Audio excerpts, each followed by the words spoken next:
जय श्री राम। शंखनाद में आपका स्वागत है। यूनिवर्सिटी पढ़ाई की जगह है, हंगामा विरोध प्रदर्शन की नहीं। ये वामपंथी संगठनों को, इनके छात्र संगठनों को अभी तक ये बात समझ नहीं आती थी, क्योंकि सत्ता इनकी थी, माहौल इनका था।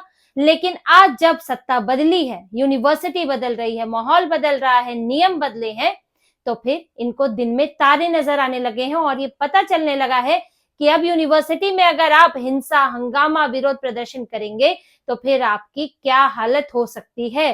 कुछ यही हालत इनकी हुई है जो इन्होंने अभी विरोध प्रदर्शन किया था जेएनयू में। यूजीसी के नियम लागू करो, जो कि कोर्ट में अभी विचाराधीन है। रोहित वेमुला एक्ट भी लागू कर दो, जो अभी आया ही नहीं है, जो भी ढंग से तो कांग्रेस लागू नहीं कर पा रही है तेलंगाना में। और वीसी शांतिश्री धूलीपड़ी कुलपति जो है, उनको वो इस्तीफा दे दें। तरह तरह की मांगे थी। इनका जो रेस्टिकेशन था वो भी रद्द कर दो। एक विरोध प्रदर्शन में ये 4-5 मांग लेकर आ जाते हैं। तो इसी को लेकर इनका हंगामा हुआ था, जो ये शिक्षा मंत्रालय तक मार्च निकालने वाले थे, लेकिन पुलिस ने रात से ही ऐसी छावनी बनाई वहां पर। सीआरपीएफ से लेकर रैपिड एक्शन फोर्स, दंगों वाली जो पुलिस होती है, जो दंगों को कंट्रोल करती है, वो पुलिस और स्नीफर डॉग्स बुलाए गए, जिसके बाद ये लोग यूनिवर्सिटी के गेट से बाहर नहीं निकल पाए और पिटाई अलग हुई इन लोगों की, डंडे अलग पड़े और फिर कोर्ट इन्हें ले जाया गया जेल। थाने लेके गए, 51 को हिरासत, 14 को गिरफ्तारी। अब हिरासत वाले तो छूट गए, लेकिन जो गिरफ्तार हुए थे उनकी रिहाई पाने में चप्पलें घिस गई। उनके वकीलों की, उनके संगठन के लोगों की, इनकी हालत खराब हो गई और ये जमानत मिलना इन्हें वो मुश्किल हो गया इनके लिए, क्योंकि अब इनके सामने असल में इन्हें कानून का सामना करना पड़ रहा है। पहले तो इनकी मनमर्जी चला करती थी। देखिए हुआ क्या है, इन 14 में जो इनके अध्यक्ष है, अदिति मिश्रा जो अध्यक्ष है, उपाध्यक्ष, सचिव, महासचिव, इन सबको गिरफ्तार किया गया था और भी बाकी लोग थे, कुल मिला के 14 थे। पुलिस ने गिरफ्तारी की और फिर इनको कोर्ट में पेश किया।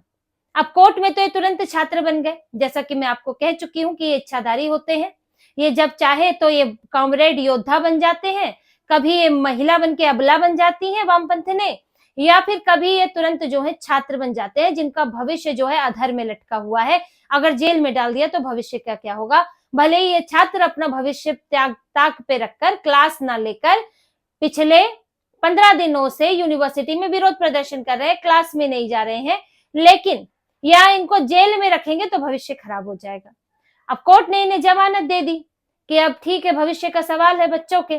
लेकिन हुआ क्या कि इन्होंने जो अपनी डिटेल भरी थी उसमें गड़बड़ी थी। कुछ स्टूडेंट्स की डिटेल में गड़बड़ी पाई गई और कोर्ट ने इसे देखा कि उसमें जानकारी आपने अपने बारे में ठीक नहीं भरी। आप अगर बेल ले रहे हैं या आपको गिरफ्तार किया गया है तो आपकी कुछ जानकारियां आपसे मांगी जाती हैं, वो सही होनी चाहिए। एड्रेस है, नाम है, माता पिता का नाम है।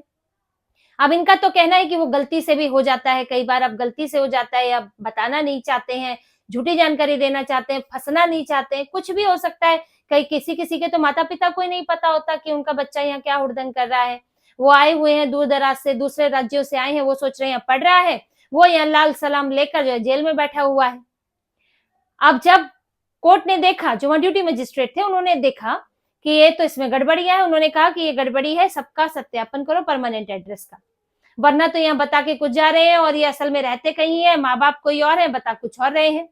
तो इन सब का सत्यापन होना चाहिए। अब जैसे ही सत्यापन की बात आई, इनकी हालत खराब हो गई, क्योंकि सत्यापन होना यानी कि सब तो दिल्ली के है नहीं, कुछ तो बाहर भी है। पुलिस वहां जाएगी, उनके परमानेंट एड्रेस का सत्यापन करेगी, फिर सबके एड्रेस, सबकी दी हुई जानकारी, माता पिता का नाम सब ठीक निकलेगा, तब जाकर इनको रिहाई मिलेगी। अब इन्होंने कहा ये तो गया महीना 2 महीना, हम कैसे अब यहाँ पर हम रहे, वरना तो फिर हमें यहाँ रहना पड़ेगा हिरासत में, जो जेल में रहना पड़ेगा न्यायिक हिरासत में। तो फिर हालत खराब हुई तो ये दौड़ रहे हैं, कभी हाई कोर्ट दौड़ रहे हैं, कभी पटियाला हाउस कोर्ट दौड़ रहे हैं। वहां मैजिस्ट्रेट ने इनसे एक बार मिलने से मना भी कर दिया था, ये हाई कोर्ट के सीधे सीजीआई से मिलने की बात भी इनकी चल रही थी, लेकिन फिर भी जैसे तैसे करके 1-2 दिन तो इनको जेल में बिताने ही पड़े।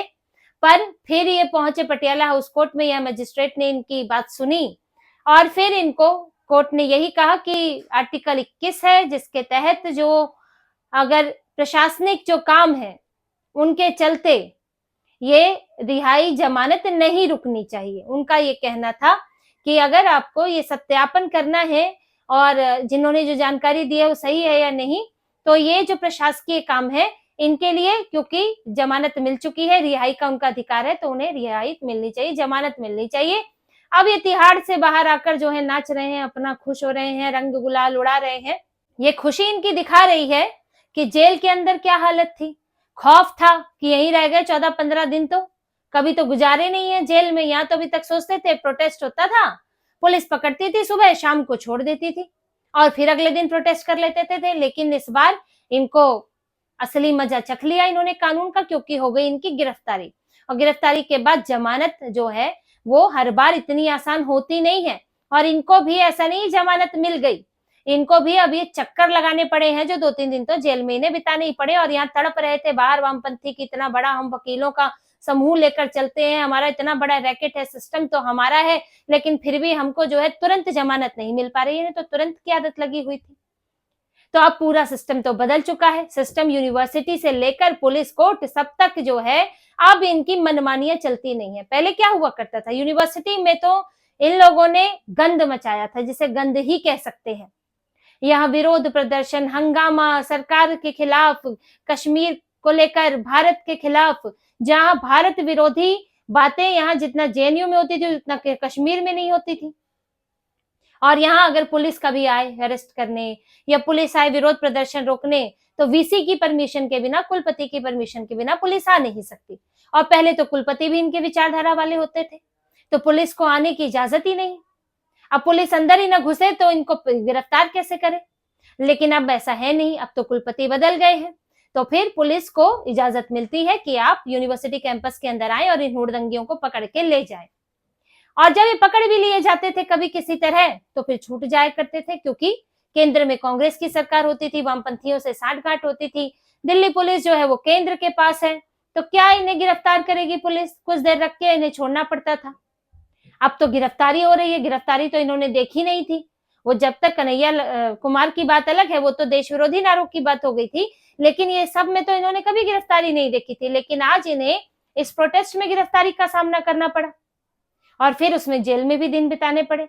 अब बाहर आके आप जो है हिचकोले अपने, हंसी ठिठोले अपने करें, लेकिन आपने मजा तो चख लिया है। और ये सबक इनके लिए है कि ये अगर हुड़दंग की कोशिश करेंगे तो फिर इनका हुड़दंग बर्दाश्त नहीं होगा। आपको वो दिन याद, वो समय याद होगा जब सीए के लिए कैसा विरोध प्रदर्शन किया था इन लोगों ने, पुलिस से धक्का मुक्की, गहमा गहमी हुई थी, लेकिन आज वो नहीं कर पा रहे हैं। इनका प्लान तो पूरा था कि यूजीसी के लिए पूरी दिल्ली हिला देंगे, शिक्षा मंत्रालय तक हुड़दंग करते हुए जाएंगे। फिर इनका अभी देखिए आप, जो ईरान का मामला चल रहा है, पूरा ईरान अमेरिका इसराइल युद्ध चल रहा है, और जिस तरह से कांग्रेस अपना एजेंडा लेके चल रही है कि मुसलमानों का समर्थन पाने के लिए ईरान का समर्थन, खामनेई की मौत पे जो है, हत्या कहे मौत कहे, उस पर जो है आंसू बहा रही है कांग्रेस। सोनिया गांधी जो है एडिटोरियल लिख रही है, अपनी सरकार का, अपने देश का जो पक्ष है उससे इतर इनकी अलग अपनी राजनीति चलती है, जो कि तुष्टीकरण की राजनीति है, क्योंकि इन्हें सिर्फ मुसलमानों का वोट चाहिए। मुसलमानों के वोट के लिए यहाँ पे हाहाकार मचा हुआ है विपक्षी पार्टियों में।